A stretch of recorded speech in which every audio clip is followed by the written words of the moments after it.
ॐ न सदासीन्नो सदासीत् तदानीं नासीद्रजो नो व्योमा परो यत् किमावरीवः कुहकस्य शरमन्न अम्भः किमासीद् गहनं गभीरम् न मृत्युरमृदन्तरहिना रात्र्या अन्न आसीत् प्रकेतः आनीदवादग्गस्वदया तदेकम् तस्माद्धान्यन्न परः किञ्चनासा तम आसीत् तमसा गूढमग्रे प्रकेतम् सलिलग सर्वमा इदम् तुच्छेनाभ्यभिहितं यदासीत्। नमस्कार। आज मुलाखतीसाठी आपले विभागाचे तत्वज्ञान विभाग सावित्रीबाई फुले पुणे विद्यापीठ याचे माजी प्राध्यापक आणि माजी विभाग प्रमुख डॉक्टर लता छत्रे यांचं मी स्वागत करतो। नमस्कार मॅम। नमस्कार मॅडमांच्याबद्दल सांगायची 2 लाईनी म्हणजे मॅडम या बऱ्याच वर्षापासून तत्वज्ञान विभागात एक विद्यार्थिनी, एक संशोधक, प्राध्यापक व विभाग प्रमुख म्हणून अनेक कार्यकाळ त्यांनी राबवले आहेत। तर ह्यापैकी या अनेक रोलपैकी आपण बघूयात की मॅडमांचं विशेष योगदान आणि मॅडमांची मुलाखतीचा आयुष्यात तत्वज्ञानाचा जो भाग आहे त्याचा आपण इथं आढावा घेणार आहोत। नमस्कार मॅडम। नमस्कार मॅडम, आम्हाला थोडं तुमच्या वैयक्तिक व शैक्षणिक पार्श्वभूमीबद्दल काहीतरी सांगावं अशी इच्छा आहे। माझं महाविद्यालयीन शिक्षण हे SP कॉलेजमध्ये झालं आणि SP कॉलेजमध्ये माझं PD पासून, तेव्हा PD आणि TY असा तो कोर्स होता, PD ते TY, आणि त्या कोर्समध्ये मी तत्वज्ञान आणि संस्कृत हे विषय माझे महत्त्वाचे होते। तर या विषयाचे आम्हाला जे शिक्षक होते अरविंद मंगळूरकर होते, नंतर अर्जुन वाडकर सर होते, तसेच कावळे सर आणि गोळेबाई। तर माझ्या महाविद्यालयीन काळामध्ये या 4 शिक्षकांचा माझ्यावर खूप प्रभाव पडला। विशेषतः अरविंद मंगळूरकर हे अगदी ऋषितुल्य असे शिक्षक होते आणि त्यांच्या तासाला ते शिकवत असताना इतके वेगळे वेगळे रेफरन्स द्यायचे, त्यामुळे त्यांचा तास कधी सुरू व्हायचा आणि कधी संपायचा हे कळायचं नाही। त्यामुळे माझ्या मनात कुठेतरी असं रुजलं होतं की जर उद्या आपण शिक्षक झालो तर आपण अशा पद्धतीने सगळ्यांना शिकवायचं। तीच गोष्ट अर्जुन वाडकर सरांच्या बाबतीत सुद्धा।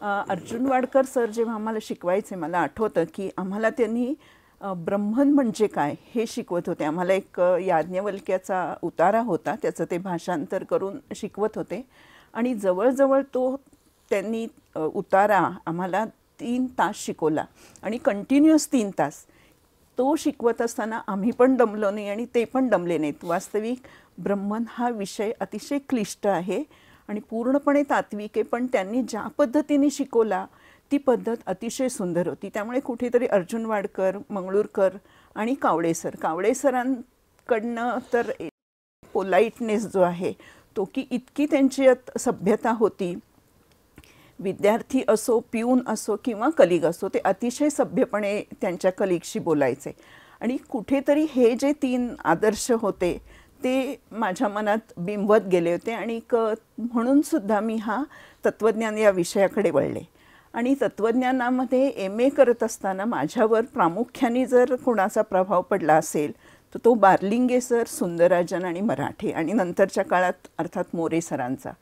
तर बार्लिंगे सरांची पण एक शिकवण्याची पद्धत होती, ते शिकवत असताना कधीही डायरेक्ट विषयाला टच करायचे नाही, तर सभोवतालची जी सामाजिक परिस्थिती आहे ती सांगत त्या विषयाकडे जायचे।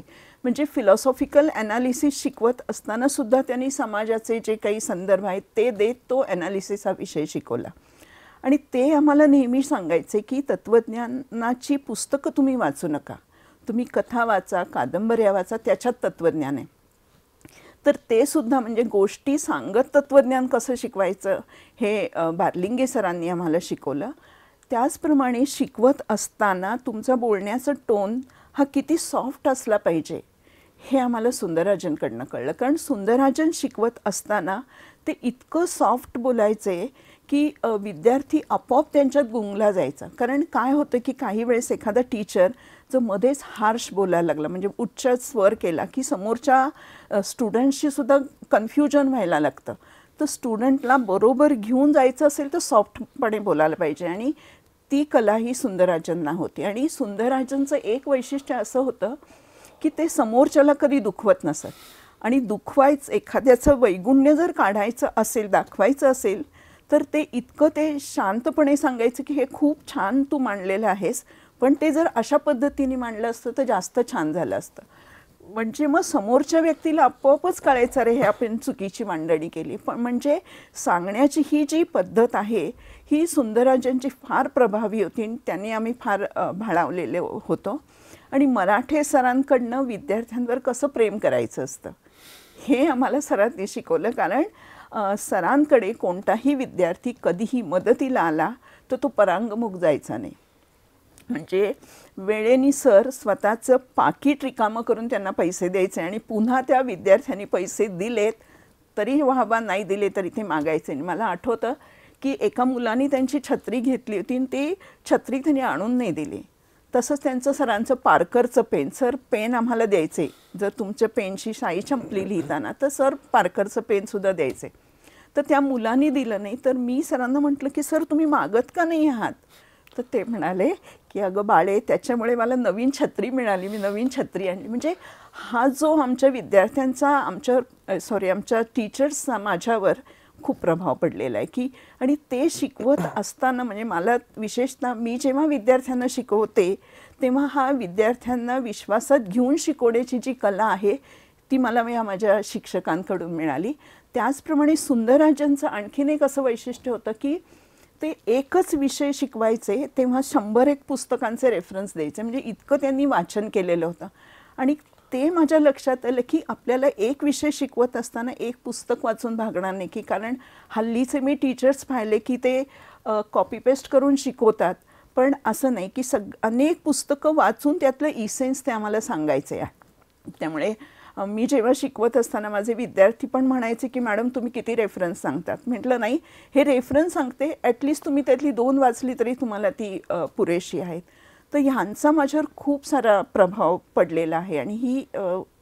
आणि त्यातही मराठे सरांकडे काम करत असताना, त्यांच्याबरोबर अभ्यास करत असताना लॉजिक हे त्यांचं फार मोठं स्ट्रॉंग पॉईंट होता.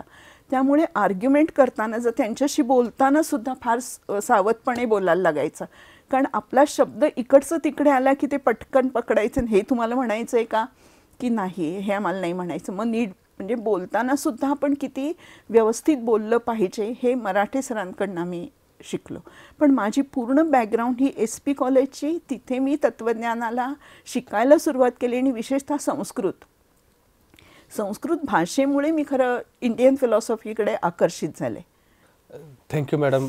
मला एक गोष्ट नमूद करायची आहे ती, मॅडम जशा म्हणाल्यात की त्यांच्यावरती सुंदरराजन सर, बारलिंगे सर आणि मराठे सर ह्यांचे जे प्रभाव आहेत हे मला अजूनही चांगले आठवतात. तत्त्वज्ञानात मी MA ला प्रवेश घेतल्यावरती सगळ्यात पहिले मला लाभलेले शिक्षक म्हणजे छत्रे मॅडम. म्हणजे मला अजूनही आठवतं की पहिलं लेक्चर होतं ते वेस्टर्न मेटाफिजिक्सचं होतं, आणि मॅडमांच्या त्या लेक्चरमध्ये मला आठवतं की मॅडम हळुवारपणे बोलणार, ती एक सवय, किंवा एखादा विचार मांडणी केली मॅडम असं म्हणायचं आहे का त्याला, मग मॅडम तुम्हाला व्यवस्थित सांगणार की नाही ते असं नाही आहे, ते असं आहे, ते तुम्हाला नीट समजून देणार. तर ह्या सगळ्या गोष्टींचा आढावा एक मॅडमांच्या ह्या पूर्ण स्वभावात बघायला मिळतो, आणि मला आनंद आहे की आम्हालाही तसे शिक्षक लाभलेले आहेत.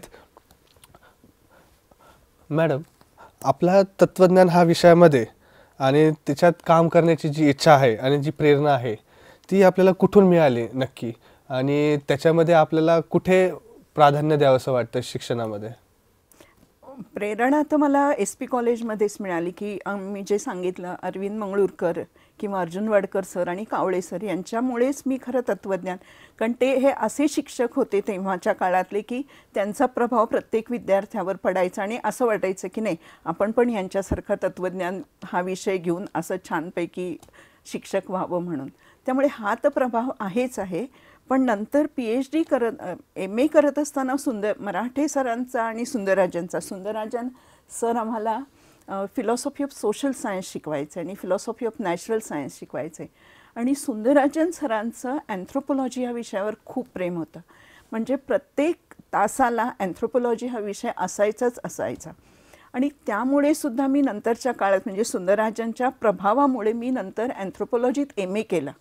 आणि केवळ MAच केलं नाही तर महाराष्ट्रातल्या जवळजवळ सगळ्या आदिवासी भागात मी हिंडली आहे, त्यांच्यात राहिलेली पण आहे. म्हणजे आणि या काळात मला मुटाटकर सर पण भेटले की म्हणजे माझी जी पर्सनॅलिटी घडत गेली ती ही अशा मोठ्या लोकांमुळे घडत गेली. माझ्या सुदैवाने हे मोठे लोक होते ते जमिनीवर पाय ठेवणारे होते.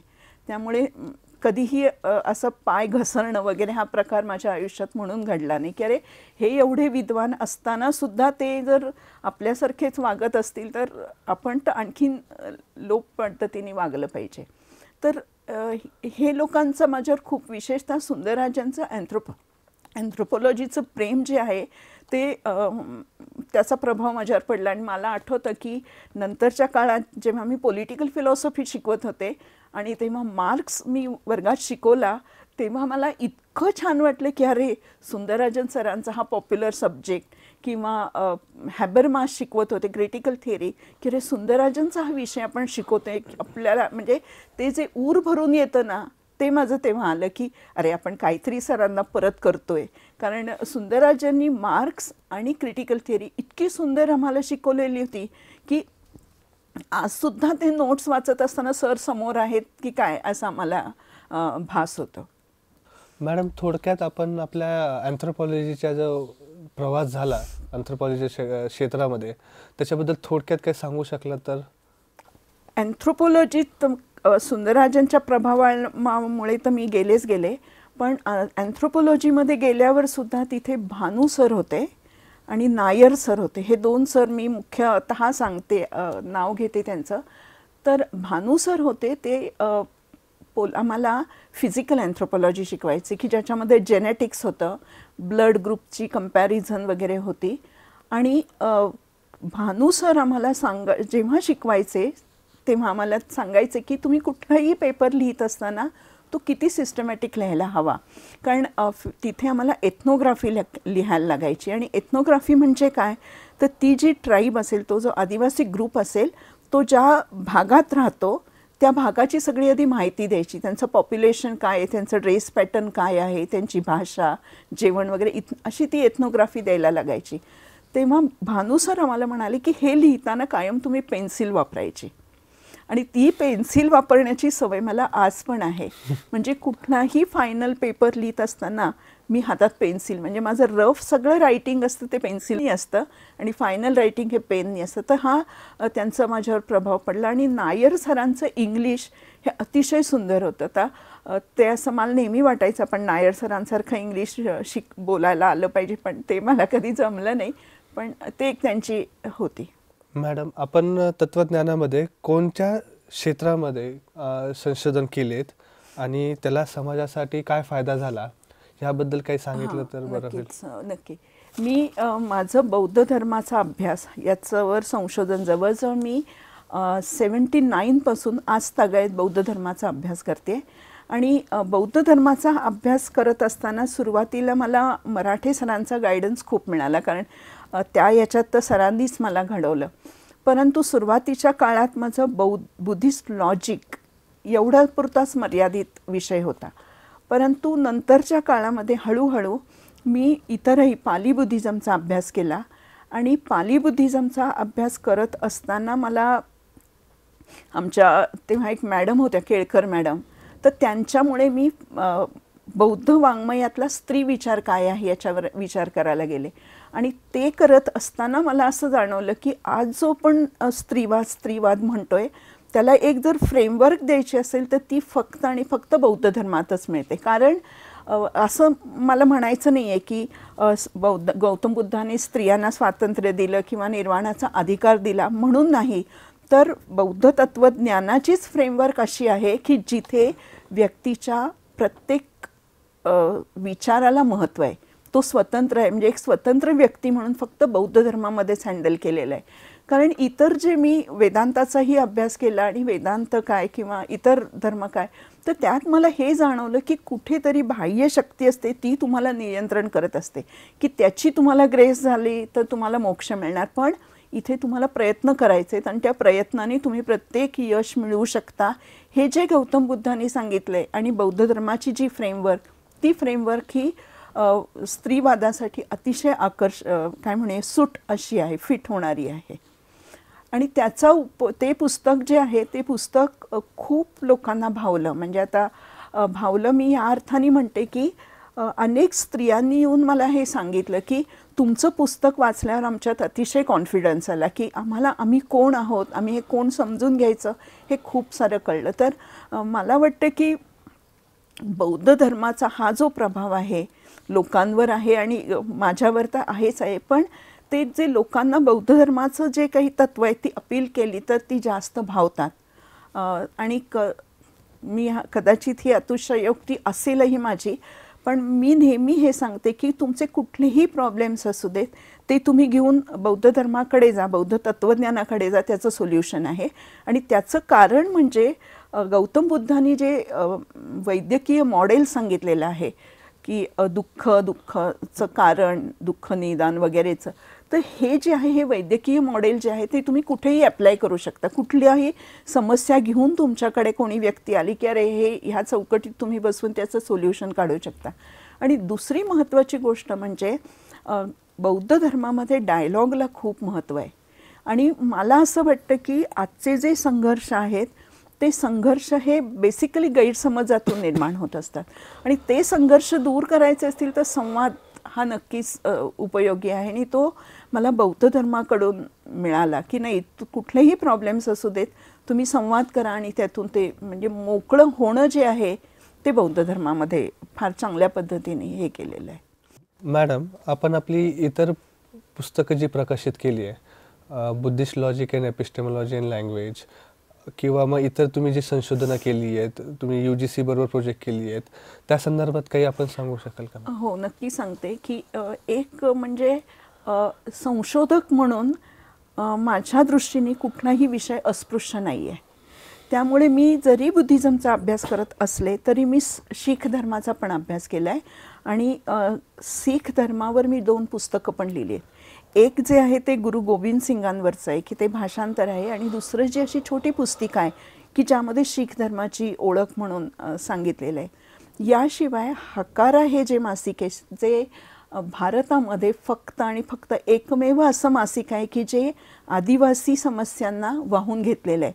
तर त्या हकारा मासिकाची मी कार्यकारी संपादक होते.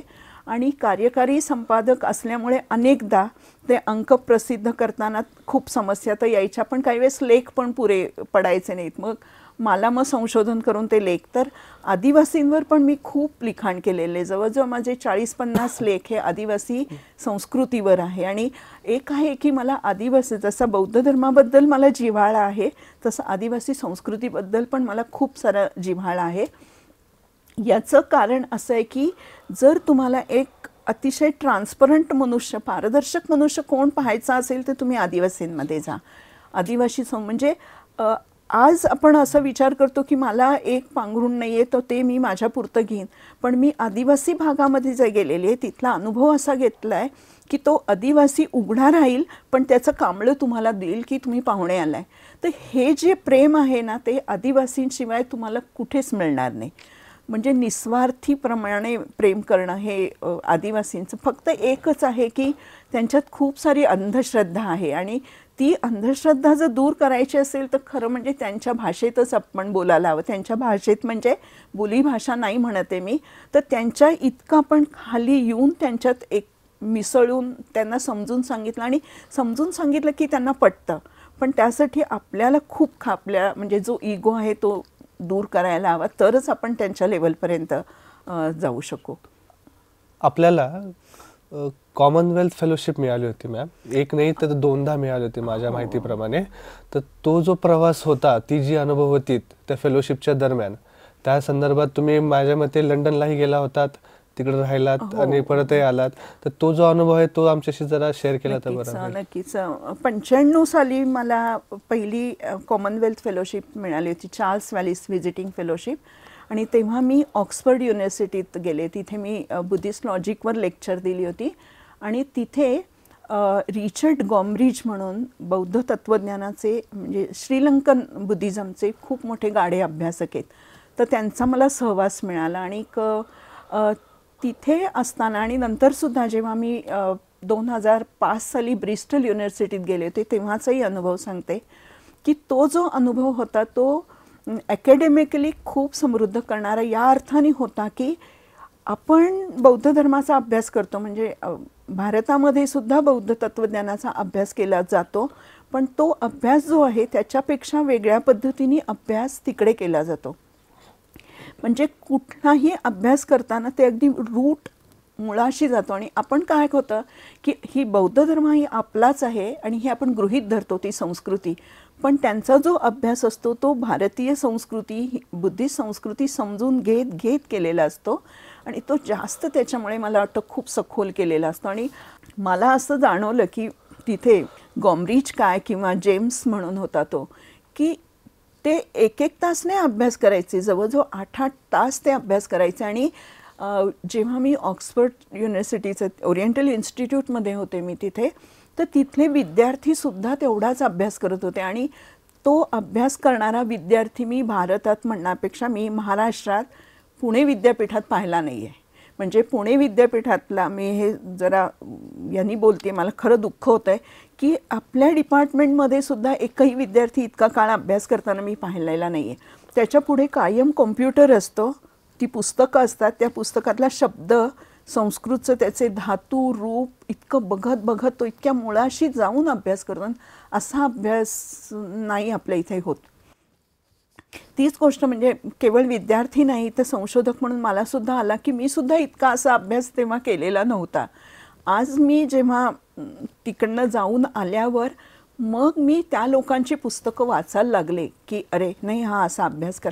कारण ही नक्कीच नवलाची गोष्ट आहे की रिचर्ड हाईससारखा कॅनेडियन संशोधक संस्कृतचं इंग्लिशमध्ये भाषांतर करतो. म्हणजे त्याने दिन्नागाच्या अपोहाचं तिबेटांचं संस्कृतमध्ये इंग्लिशमध्ये भाषांतर केले, किंवा दिन्नागाच्या हेतुचक्रडमरूचं इंग्लिशमध्ये. म्हणजे की त्यांच्यामुळे आज आपल्याला बुद्धिस्ट लॉजिकची ही जी वेगळी की अरे बुद्धिस्ट लॉजिक आपल्याला मिनी व्हॅल्यूड लॉजिकच्या आधारेही सांगता येऊ शकतं, बुद्धिस्ट लॉजिकचं फॉर्मल लॉजिकसुद्धा सांगता येतं. हे ह्या लोकांनी केलेल्या संशोधनामुळे येतं हे मला इथे खरंच नमूद करायचं. आणि असं संशोधन माहिती नाही काय म्हणूया मी, दुर्दैव सुदैव भारतात होत नाही. तर हे खूप फॉरेनर्स लोकांकडनं शिकण्यासारखं आहे. आणखीन एक गमतीचा भाग असा आहे की बाहेरच्या देशात गेल्यावर म्हणजे विशेषतः इंग्लंडने आपल्या त्या लोकांनी ब्रिटिशांनी राज्य केलं आहे, कुठेतरी तो भाव असतोच असतो. पण जर तुम्ही इंडियन आहात हे कळलं की तुमच्याकडे बघण्याचा दृष्टिकोन त्या लोकांचा खूप बदलतो. म्हणजे हा अनुभव मला ऑक्सफर्डमध्ये पण आला आणि ब्रिस्टलमध्ये, की एक आपल्या लोकांनी आधीच्या लोकांनी म्हणजे मी ह्याच्यात संस्कृतच्या लोकांचंही नाव घेईन, श्रीद जोशी आहेत, SD जोशी आहेत, नंतर RN दांडेकर आहेत, किंवा आपले बार्लिंगे सर आहेत, की त्यांनी एक बाहेरच्या विश्वामध्ये सुद्धा एक स्वतःची अशी इमेज निर्माण केली आहे की ज्या इमेजमुळे आज जेव्हा आम्ही त्या विद्यापीठात जातो की ज्या विद्यापीठात ती लोक जाऊन आलेली आहेत, कारण बार्लिंगे सरांनी तर ऑक्सफर्डमध्ये शिकलेले, ते मूर वगैरेंबरोबर पण त्यांचं शिक्षण झाले, विटगिन्स्टाईन. तर त्या लोकांनी असं इम्प्रेशन असं क्रिएट केलं की त्याच्यामुळे आपल्याला सुद्धा एक रिस्पेक्ट दिला जातो. म्हणजे ह्या लोकांचं मला खूप कौतुक वाटतं की आज ते नाही आहे तिथे, पण तरीसुद्धा जेव्हा UGCमध्ये आपण अप्लाय करतो फिलॉसॉफी डिपार्टमेंट पुणे विद्यापीठ, तेव्हा आपल्याला वेगळी ट्रीटमेंट देतात. कारण त्यांनी हे इतका करिश्मा त्यांचा म्हणा किंवा इतकं क्रिएट करून ठेवलं आहे की ज्याची फळं आजही आपण चाखतो. आणि इंग्लंडमधला हा अनुभव तर मला खूप छान होता की तिथे शिक्षण खूप चांगल्या पद्धतीने शिकवलं पण जातं आणि मुलंसुद्धा प्रामाणिकपणे ते शिकतात आणि तेच नक्कीच तिथून शिकण्यासारखं आहे. मॅडम, इतकी वर्ष आपण तत्वज्ञान विभागात आपला जो अनुभवाचा प्रवास झाला आहे, म्हणजे त्यातला मी काही 4 कालखंडात मी वाटून त्याचा काहीतरी पूर्ण आढावा घेण्याचा प्रयत्न करेल. तर तुमचा विद्यार्थिनी म्हणून असा अनुभव जो आहे विद्यापीठात, तो कसा होता? त्याच्याबद्दल थोडीशी माहिती मिळाली तर. येस, तू विद्यार्थिनी म्हणालायस म्हणून मी आता असं करते की एक MA विद्यार्थिनी आणि PhD आणि नंतर पोस्ट डॉक्टरल रिसर्च विद्यार्थिनी असा माझा मी 3 त्याच्या कॅटेगरी करते. तर MAचा अभ्यास करत असताना आमच्या वर्गात जवळजवळ 20-25 आम्ही मुलं मुली आणि आम्ही तिघीच मुली होतो आणि आमच्याबरोबर तिघीच मुली होतो. तर हा जो अनुभव आहे ना तो खूप छान या अर्थाने होता की मी जे सांगितलं सुंदरराजन, बार्लिंगे आणि मराठे हे आम्हाला शिकवायला होते. आणि विशेष म्हणजे आम्ही नेहमी टाईमटेबल बघायचो आणि टाईमटेबलमध्ये हे लोक जे विषय शिकवणार आहेत तेच घ्यायचो. म्हणजे आत्ताचे विद्यार्थी पण तसंच करतात, तेव्हाही आम्ही ते करत होतो. आणि त्याच्यामुळे ना लॉजिकचे सगळे पेपर्स मी घेतलेले आहेत, कारण मराठे सरांना शिकवत होते आणि त्यामुळे इंडक्टिव्ह लॉजिक, नंतर मेनी व्हॅल्यूड लॉजिक, मोडल लॉजिक, हे जे काही जवळजवळ प्रत्येक सेमिस्टरला एक विषय होते ते सगळे विषय मी लॉजिकचे शिकलेली आहे. तर त्यामुळे लॉजिकमुळे म्हणतो की पाया खरंच माझा विचारांचा खूप पक्का झाला असं मी नक्कीच अभिमानाने हे सांगेन. मी गर्वाने नाही सांगत, अभिमानाने सांगते की कुठलंही आर्ग्युमेंट करताना मी खूप विचार करून ते करत असते किंवा ॲक्शन घेत असताना सुद्धा. तर तो मराठे सरांचा प्रभाव आणि बार्लिंगे सरांनी, म्हणजे मला आठवतं की रेनेसान्स हा पेपर आम्हाला शिकवत असताना पंडिता रमाबाईंवर त्यांनी आम्हाला 1-2 तास लेक्चर दिलं होतं. त्यांनी त्यांच्या आश्रमाबद्दल, त्यांनी त्यांच्या कार्याबद्दल, मला आठवतं की तेव्हा आम्ही इतकी मॅच्युरिटी नव्हती, त्यामुळे सर जे सांगत होते ते नुसतं कानावर पडत होते आणि ते मन टिप्पत होतं इतकंच. आणि संशोधन करत असताना सुद्धा मी पुन्हा जयकर लायब्ररीचा उल्लेख करेन की जयकर लायब्ररी इतकी समृद्ध लायब्ररी आपल्या भारतात असेल का माहिती नाही मला, पण जयकर लायब्ररीमध्ये आम्हाला इतकी पुस्तकं मिळाली आणि ती पुस्तकं आम्ही खूप वाचन केलं. म्हणजे मला असं आठवतं आहे की मी वाचन करताना केवळ बुद्धिझमचंच वाचन केलं नाही, केवळ तत्त्वज्ञानाचंच वाचन केलं नाही, तर अनेक कादंबऱ्या वाचल्या. आणि कादंबऱ्या वाचत असताना म्हणजे भैरप्पा वगैरे जे तमिळ लोकांचं जे भाषांतर झालेलं आहे ती भाषांतरंसुद्धा आम्ही वाचलेली आहेत. त्याचबरोबर ज्योतिषसुद्धा आम्ही बघायचो की टाईमपास म्हणून, की म्हणजे आता टाईमपास म्हणून मुलं ते मोबाईलवर खेळ करत असतात आणि आम्ही तेव्हा ती पुस्तकं, आता तो काळ वेगळा होता, त्यात मी या मुलांना आता दोष देत नाही, पण ती पुस्तकं इव्हन कादंबऱ्या पण वाचल्या, कविता. आणि तेव्हा आम्ही असा 5 जणांचा ग्रुप होता आणि कंटाळा आला की आम्ही कविता करायचो. तर एक ओळ एकीने करायची, दुसरी एकीने करायची, अशा करत आम्ही कविता करायचो आणि खूप त्या अर्थाने खूप समृद्ध होतं. आणि तेव्हा काशीनाथचं कॅन्टीन होतं, तर तिथे तर आम्ही खूप पडीक असायचो. ना मला आठवतं आहे की एकदा मराठे सर आम्हाला खूप झापलं होतं की तुम्ही इथे बसून काय करता, पण आमचं संशोधन हे कॅन्टीनमध्येच झालं, कारण तिथे आम्ही 5 जणं डिस्कशन पण करत असू, केवळ चहा किंवा गाणी ऐकायला जात नसू, तर एखाद्याचा विषय की तू हे कसा मांडला हे असं खूप ॲकॅडमिक डिस्कशन पण कॅन्टीनमध्ये आमची झाली. आणि मला माहिती आहे की कधीकधी आमच्या डिस्कशनमध्ये मराठे सरसुद्धा सामील व्हायचे, कारण आम्ही चहा पितोय म्हटल्यावर ते मध्येच वाट करून यायचे. आणि मग इवन गोखले सर, म्हणजे गोखले सरचा गोखले सर आणि मोरे सर, कारण मोरे सर आणि गोखले सर तसे आमच्या वयात तसं फारसं अंतर नाही आहे, त्यामुळे त्यांचे जरी सर असले तरी आमच्यात एक मित्रत्वाचंच नातं होतं आणि ते सुद्धा येऊन अनेक डिस्कशन करायचे. आणि मला एक आवर्जून सांगायचे की मी जो रिसर्च केला तो रिसर्च हा समाजाशी निगडीत असा होता आणि त्याचं कारण फक्त आणि फक्त मोरे सर आहेत. कारण मोरे सर आणि मोरे सरांवर अर्थातच बार्लिंगेंचा प्रभाव होता. तर मोरे सर म्हणायचे की फिलॉसॉफीचं जी काही डिस्कशन आहे तुम्ही कुठलंही करा, त्याला समाजाशी जोडलं पाहिजे, तरच ते खरं आहे. मग कोणी त्याला प्युअर फिलॉसॉफी म्हणो न म्हणो, पण माझ्या दृष्टीने फिलॉसॉफीचं जर ॲप्लिकेशन करायला आपण अयशस्वी झालो तर फिलॉसॉफीला अर्थशून्य आहे.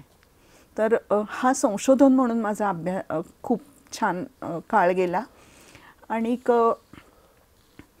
इथे मी टीचर म्हणून जी लागले, तर ते टीचर म्हणून लागत असताना मला देशपांडे सर, नंतर गोखले सर, भेलके सर, रावता सर आणि केळकरबाई, चिंचोरे मॅडम तर माझी आम्ही एक समकालीनच आहोत, तर या सगळ्यांचा खूप सहवास लाभला आणि या सगळ्यांकडनं आम्ही खूप चांगल्या चांगल्या गोष्टी घेतल्या. म्हणजे ते लोक खरंच खूप तत्त्वज्ञाना विषयाला आणि एकूणच जर तत्त्वज्ञान विभाग पुढे न्यायचा असेल तर ह्या प्रत्येकाची कामगिरी खूप सारी आहे जर त्यांनी तसं केलं तर.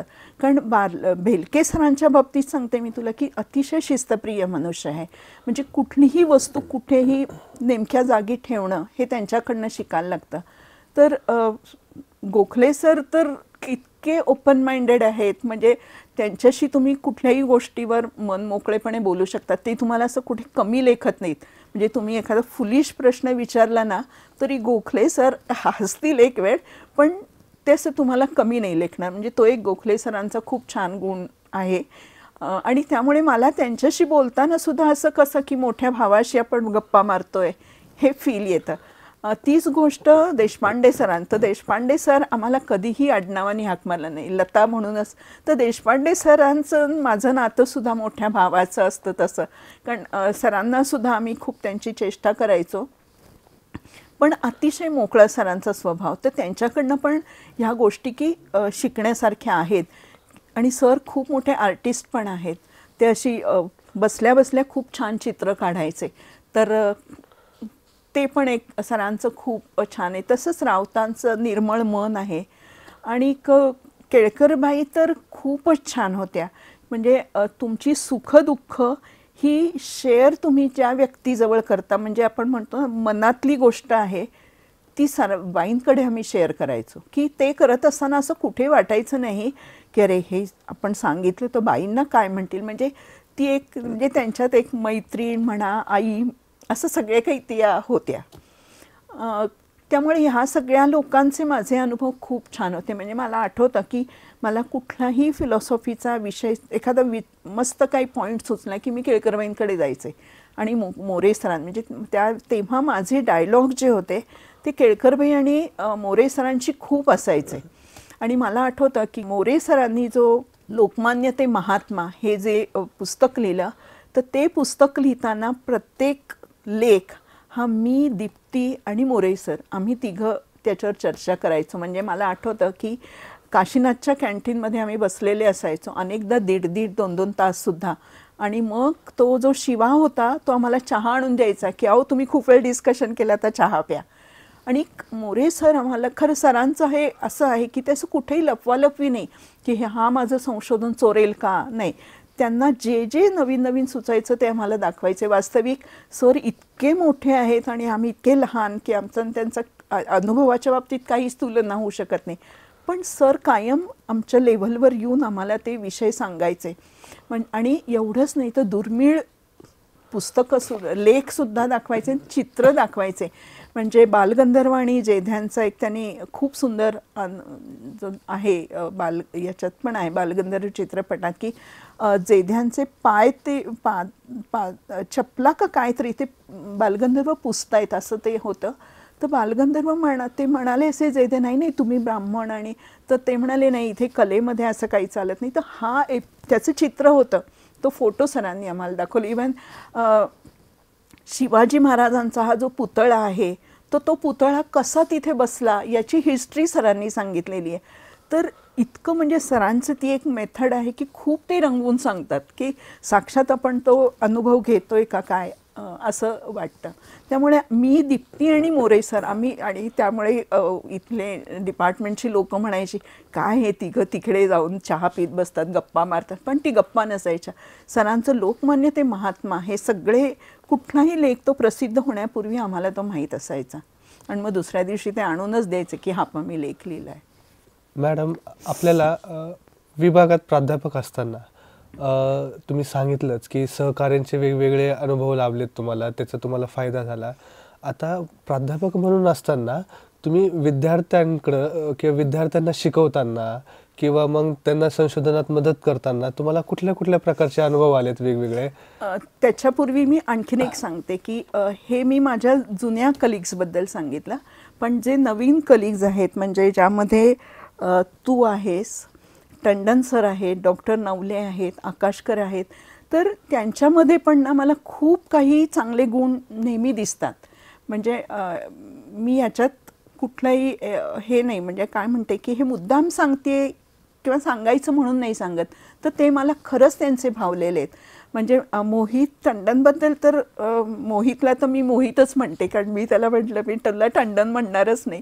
तर त्याच्याबद्दल मला नेहमी असं दिसतं की तो खूप पॉझिटिव्हली विचार करणार आणि एनी टाईम तो तुम्हाला मदत करतो की जर तुम्ही चांगली गोष्ट करत असाल आणि ती गोष्ट सांगितली तर त्यासाठी पाठपुरावा तो करतो. एवढंच नाही तर मला आठवतं की जेव्हा बार्लिंगे सुंदरराजनचा सेमिनार घेतला तेव्हा तो रोज येऊन मला अपडेट्स द्यायचा की हे आहे. म्हणजे काही वेळेस मीच थकलेली असायचे पण तो न थकता म्हणजे टंडनमुळे मी ती माझी विभाग प्रमुखाची 2 वर्ष सुखाने काढली, नाहीतर ते फार मुश्किल होतं. आणि आकाशकरबद्दल पण मी हेच सांगेन की आकाशकर आहे, त्यांनी मनावर घेतलं तर तो खूप छान काम करतो. आणि एवढंच नाही तर जेव्हा तुमचं असं काही अनेकदा क्रायसिस निर्माण होतात की इतकं सगळ्यांनाच असं टेन्शन असतं, तेव्हा आकाशकर असं काहीतरी वाक्य बोलून ते वातावरण हलकं करणं हे आकाशकर खूप छान पद्धतीने करतो. म्हणजे तुम्ही किती चिडलेला असा, किती टेन्शनमध्ये असलं तरी तो जे बोलतो ना त्यांनी आपोआप हसायला येतं. म्हणजे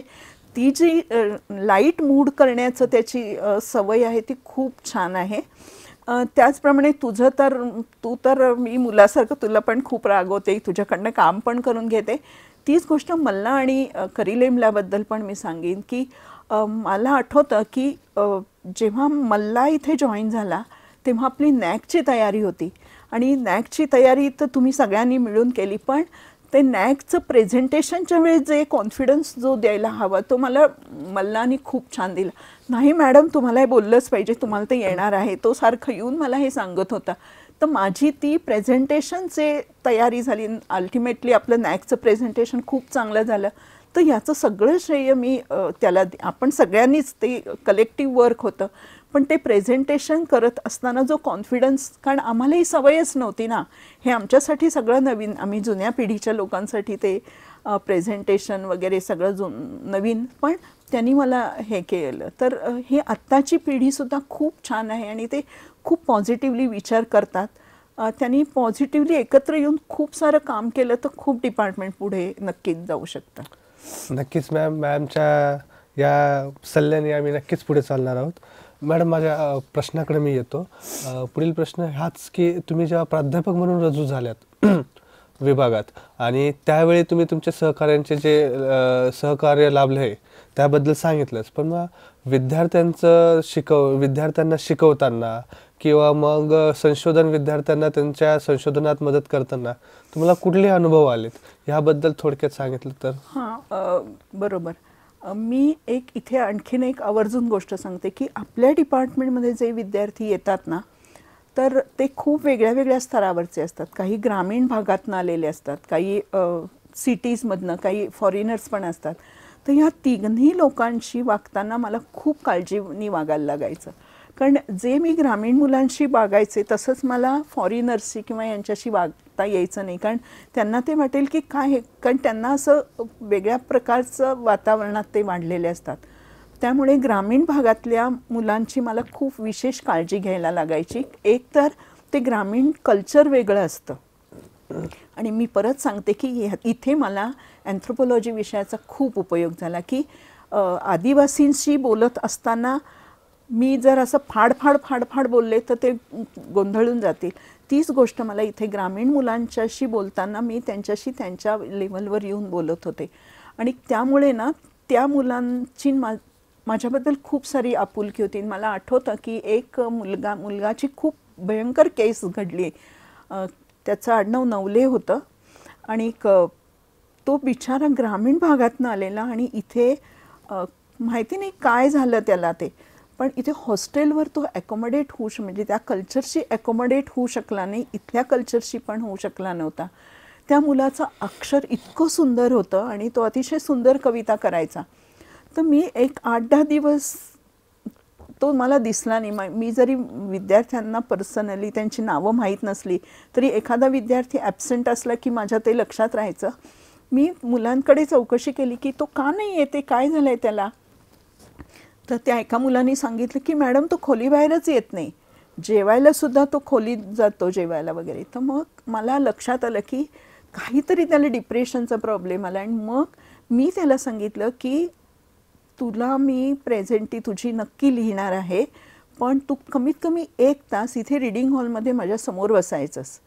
कारण त्या रीडिंग हॉलच्या समोरच माझी खोली होती आणि तिथे तू बसलास तर मी तुझ्याबद्दल तक्रार करणार नाही, नाही तर मी वरपर्यंत तक्रार करीन कुलगुरूंकडे की तो हा मुलगा नीट काम करत नाही. पण ते ऐकल्यावर तो खरंच त्या भीतीने म्हणा किंवा मी ज्या पद्धतीने त्याला सांगितलं, त्याला ते प्रेम कळलं असेल, तो 1 तास तिथे येत होता. आणि ती सेमिस्टर त्यांनी दिली, पास पण झाला, पण नंतर त्यांनी ते नाही कंटिन्यू केलं कारण काहीतरी घरचे प्रॉब्लेम्स आले. तर हे असे विद्यार्थी असतात आणि त्या ग्रामीण भागातल्या विद्यार्थ्यांना खूप हळूवारपणे हँडल करायचं असतं.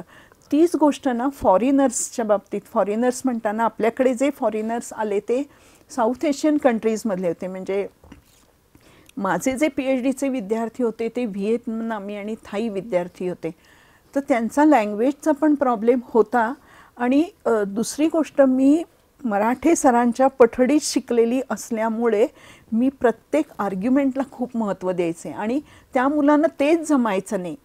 त्यामुळे माझं खूप म्हणजे खूप त्यांची माझे खूप मी त्यांना रागवायचे. पण शेवटी जेव्हा ते थेसिस सबमिट करून गेले तेव्हा त्यांनी मला सांगितलं की मॅडम तुम्ही हे शिकवलं म्हणून आज आम्हाला इंडिपेंडंटली आम्ही काम करू शकू. तर पण मला खूप त्यांच्यामुळे त्रास झाला कारण ते कॉपी पेस्ट करून आणून द्यायचे आणि कॉपी पेस्ट आणून दिलं की मला ते कळायचं ना की हे काय. म्हणजे सुदैवाने त्यांनी जे कॉपी पेस्ट केलेलं असायचं ती पुस्तकं मी वाचलेली असायची, मी त्यांना सांगायचे सगळं. पण त्यांनी ते चांगल्या पद्धतीने करून घेतलं. आणि तो पण तेही एक होतं की त्यांनाही खूप प्रेम दिलं. कारण त्या विद्यार्थ्यांना मी ह्यासाठी घेत होते की कुठलंही पुस्तक नेटवरनं ते लगेच सापडून आणून द्यायचे मला, किंवा कुठेही जगात ते पुस्तक असलं तरी ते काय असतं ईमेल करून हे करून ते करून ते मागून घ्यायचे आणि मला द्यायचे की नाही हे पुस्तक मॅडमनी सांगितलं म्हणजे हे वाचलंच पाहिजे. तर ते एक डिव्होशन होतं त्यांचं माझ्यावर की नाही मॅडम सांगतायत ते बरोबर सांगतायत. आणि तसंच मॅडम आपल्या विभागाशी शेवटचा तुमचा जो कार्यकाळ होता तो विभाग प्रमुख म्हणून होता तुम्ही. तर मला आठवतं आहे की मी 2015च्या सुमारास विद्यार्थी असताना मॅडम तेव्हा आपण गोल्डन जुबली इयरचं सेलिब्रेशन करत होतो आपल्या डिपार्टमेंटचं. आणि त्या संदर्भात तुम्ही अनेक कामं केलीत, अनेक सेमिनार घेतले, वर्कशॉप घेतलेत. मला चांगलं आठवतं आहे, त्यात मी पण सहभागी होतो त्यात कार्यक्रमांमध्ये.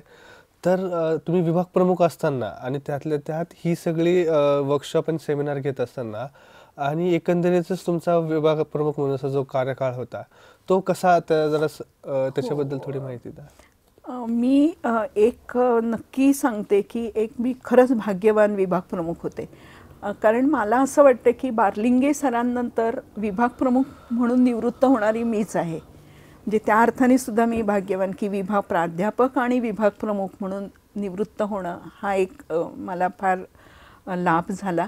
आणि हा जो 2 वर्षाचा काळ होता तेव्हा मी खूप सारं केलं. म्हणजे पहिली गोष्ट म्हणजे डिपार्टमेंटच्या कॅरिडॉरमध्ये पूर्णपणे कपाट होते. म्हणजे काय असतं की खूप सारा पसारा असला की एक प्रकारचं फ्रस्ट्रेशन येतं आणि अतिशय ती घाण तर दिसतं. आणि म्हणून मग मी हेड झाल्यावर अनेक इन्फ्रास्ट्रक्चर चेंजेस केले.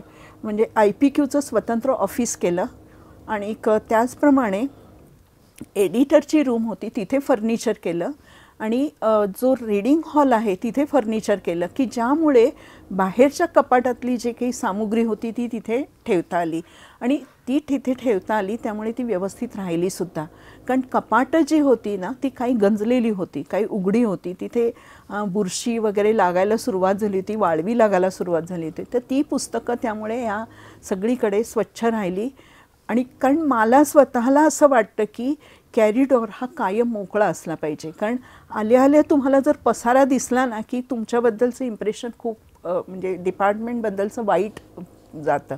म्हणून मी कॅरिडॉर स्वच्छ करण्यासाठी हे केलं. आणि अर्थातच मला त्यासाठी मोहित आणि आकाशकर दोघांनी खूप मदत केली. कारण नंतरच्या काळात मला काही प्रॉब्लेम म्हणजे फिजिकल प्रॉब्लेम्स पण आरोग्याचे सुरू झाले होते. पण मग मी तिथून फोन करायचे आकाशकरला, आकाशकर हे करून घे बाबा, मला येणं शक्य नाही. आणि तो आकाशकर, आणि मला आठवतं की आकाशकर आणि मोहितनी अनेकदा वर सोडून ती पुस्तकं पण लावलेली आहेत. तर हे मी केलं. आणि त्याचबरोबर सेमिनार घेतले. कारण मला माहिती होतं की सुंदरराजन आणि बार्लिंगे सर यांचं फिलॉसॉफीला फार मोठं कॉन्ट्रीब्युशन आहे आणि त्यांच्यावर सेमिनार होणं गरजेचं आहे.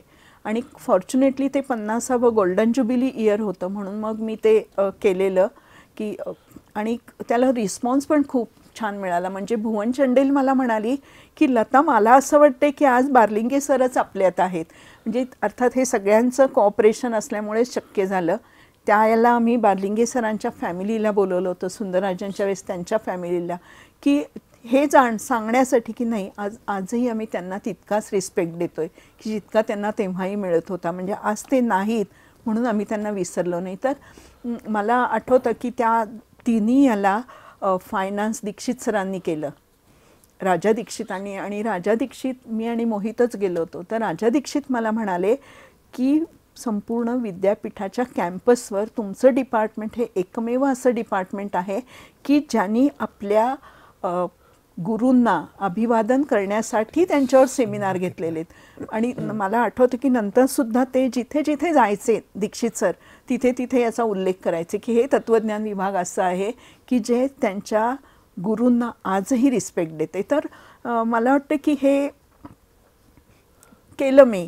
आणि खरं म्हणजे हे केलं परमेश्वराची कृपा म्हणून हे मला सुचलं, हेही मी सांगते. कारण मी जरी देवदेव करत नसले तरी त्या परमेश्वराला मी मानते आणि हा परमेश्वरच सगळी आपल्याकडनं कामं करून घेत असतो. तर त्यामुळे मला ती संधी मिळाली आणि मी माझ्या गुरूंचे माझ्यावर असलेले ऋण तर फिटतच नाहीत, पण ते एक्सप्रेस करायची मला त्या निमित्ताने संधी मिळाली. आणि खूप चांगल्या पद्धतीने ते केलं असं लोक पण म्हणाली नंतर. आणि मुख्य मला समाधान मिळालं की अरे, आपण हे केलं आपल्या गुरूंची आठवण म्हणून. हे खूप सारं होतं त्यासाठी.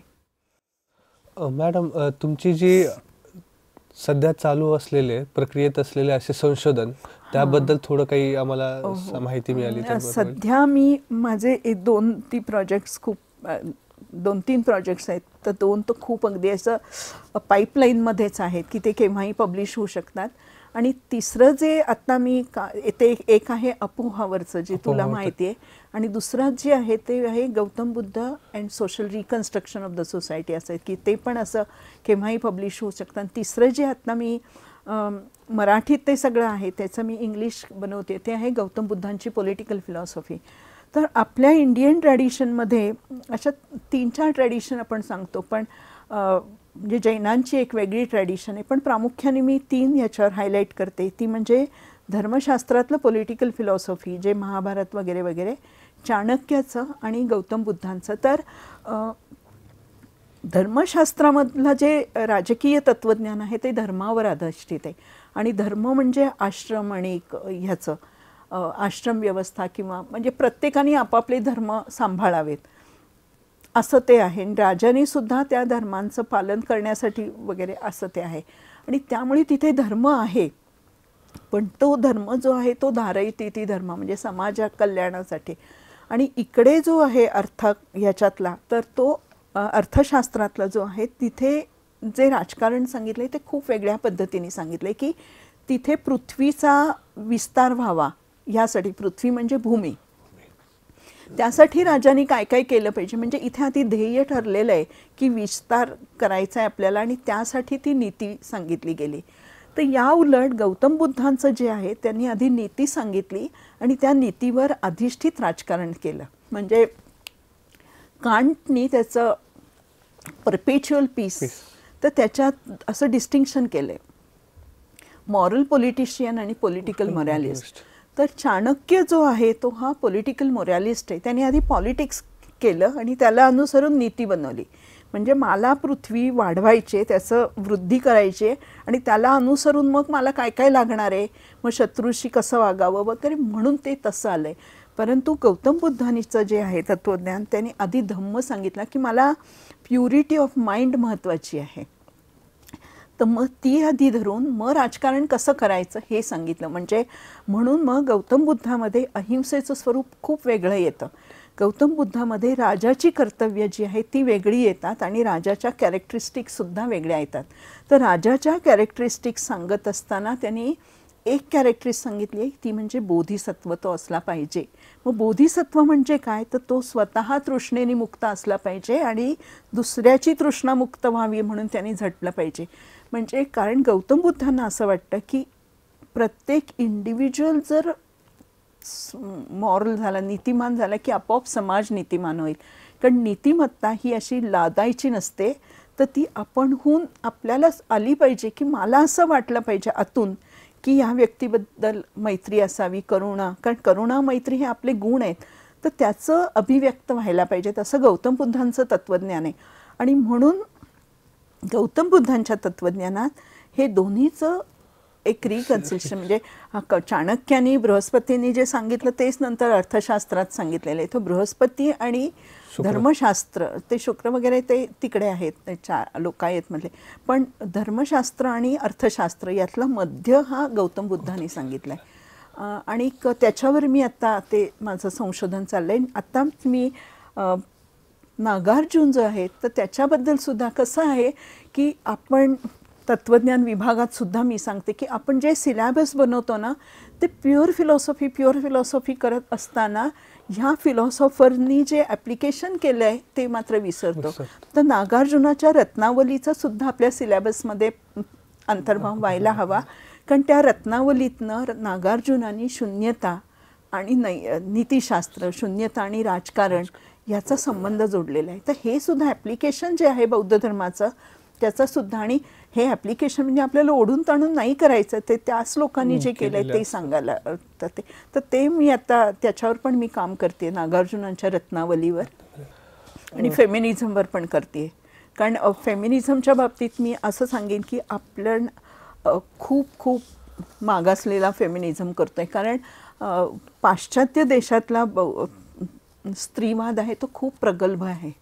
कारण त्या नुसतं अशा टीका नाही करत आहेत, तर ते अशी उदाहरणं देतात. म्हणजे आत्ता मी फेमिनिस्ट फिलॉसॉफीच्या मेथडॉलॉजीवर पेपर लिहिते आपल्या परामर्श करतात, तेव्हा मला जाणवलं आहे की जेव्हा त्या कांटवर टीका करतात तेव्हा ते कांटचं सगळी पुस्तकं वाचलेली असतात आणि मग ते टीका करतात. तीच गोष्ट प्लेटो एरिस्टॉटलची पण आहे. मॅडम, तुमच्या मते तत्त्वज्ञानाचा सामाजिक उपयोगितासाठी काय जे परिणाम घडू शकतो, की तत्त्वज्ञानाचा कसा उपयोग केला जाऊ शकतो समाजातील अनेक जी प्रॉब्लेम्स येतात त्या प्रॉब्लेम्सला सोडवण्यासाठी काय करता येऊ शकतं? तत्त्वज्ञानाचा त्याच्यात भाग काय असणार आहे तुम्हाला, तुमच्या मते? आहे हा एक खूप म्हणजे महत्त्वाचा प्रश्न आहे. आणि इथे परत मी दलाई लामांचं उदाहरण देते की दलाई इथे MITमध्ये वर्ल्ड फिलॉसॉफर्स कॉन्फरन्स होती, तर तेव्हा दलाई लामा आले होते. आणि दलाई लामांनी आपल्या भारतीय तत्त्वज्ञानाबद्दल बोलताना सुपर मार्केटची उपमा दिली होती. ते म्हणाले होते की इंडियन फिलॉसॉफी ही सुपर मार्केट आहे. तर सुपर मार्केटमध्ये जसं आपल्याला पाहिजे ते मिळतं, तर जर मला एखादी गोष्ट हवी असेल, नको असेल तर आपण ती घेतो, नको असेल तर नाही घेत. तसं इंडियन फिलॉसॉफीमध्ये सुद्धा ही जी षड्दर्शनं आहेत ती प्रत्येक व्यक्तीच्या स्वभावाला अनुसरून आहेत. जर मी नास्तिक असेन, माझा परमेश्वरावर विश्वास नसेल तर मी चार्वाकांकडे जाईन किंवा हे, पण तीच मी देव मानणारी असेल तर मी वेदांताकडे जाईन. किंवा मी मटेरियलिस्ट असेल तर मला सांख्य तत्त्वज्ञानाची भूल पडेल किंवा वैशेषिकांची भूल पडेल. तर तुमची जशी मानसिकता आहे त्या मानसिकतेला अनुसरून ही तत्त्वज्ञानं तुम्हाला उत्तरं देत असतात. आणि आजच्या ह्याच्यात सुद्धा मला नेहमी खरंच खूप मोठा प्रश्न पडतो की आपला भारत देश हा स्पिरिच्युअलिटीसाठी प्रसिद्ध आहे, की इतकं अध्यात्म भारतामध्ये सांगितलं गेलं आणि केलंही गेलं काही प्रमाणात, पण ते आज कुठे गेलं आहे? तर मला असं वाटते की आपल्याला फिलॉसॉफीला यासाठी लोकांमध्ये जायला हवं आणि पुन्हा मी नेहमी सांगते की लोकांच्या लेव्हलपर्यंत खाली येऊन तत्त्वज्ञान सांगितलं पाहिजे, तरच तत्त्वज्ञानाचा उपयोग होईल. म्हणजे मी तत्त्वज्ञान तिथे सांगत असताना जर वेदांत सांगितलं तर नोबडी विल हिअर मी, पण जर वेदांत मी त्यांच्या भाषेत जाऊन सांगितला ना तर तो पटेल. आणि त्यासाठी आपल्याला तिसऱ्या मजल्यावरून खाली यायला हवं आहे. पण आपण असं करतोय की आपण तिसरा मजला सोडतच नाही आहोत अजूनही. म्हणजे जे नेहमी म्हणतो की हस्तिदंती मनोऱ्यात फिलॉसॉफर बसतो, तर आजही आपण तेच करतोय.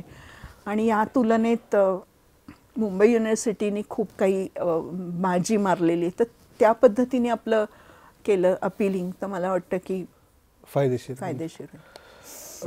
मॅडम, एक शेवटचा प्रश्न फक्त असा आहे की तत्त्वज्ञानाचे शिक्षक आणि विद्यार्थ्यांना तुम्ही काय सुचवाल की त्यांनी काय केलं पाहिजे ह्या मार्गाला, म्हणजे ह्या तत्त्वज्ञानाची प्रगती होण्यासाठी किंवा तत्त्वज्ञानाचं ॲप्लिकेशन होण्यासाठी तुम्ही काय सुचवाल? तत्त्वज्ञानाची अपील होण्यासाठी एकतर सामाजिक समस्यांचं तुम्हाला खूप चांगल्या पद्धतीने आकलन व्हायला हवं. आणि ते आकलन करून घेत असताना जात, धर्म, नंतर काय लिंग वगैरे ते सगळं दूर करून तो विषय हँडल करायला हवा. कारण जर मी जातीचा चष्मा लावून त्याच्याकडे पाहिलं तर मला ती समस्या वेगळी दिसेल. तर ह्या सगळ्या म्हणजे जे परत मी बौद्ध धर्माकडेच येते की जे धर्मकीर्तींनी जी व्याख्या केली आहे कल्पना अपोढम, ती ही की हे सगळे जे संस्कार आहेत ना ते संस्कार टाका बाजूला आणि त्या समस्येकडे बघा, तर तुम्हाला ती समस्या चांगली समजेल आणि त्याचं सोल्युशन मिळेल. नाहीतर मग संघर्ष अटळे.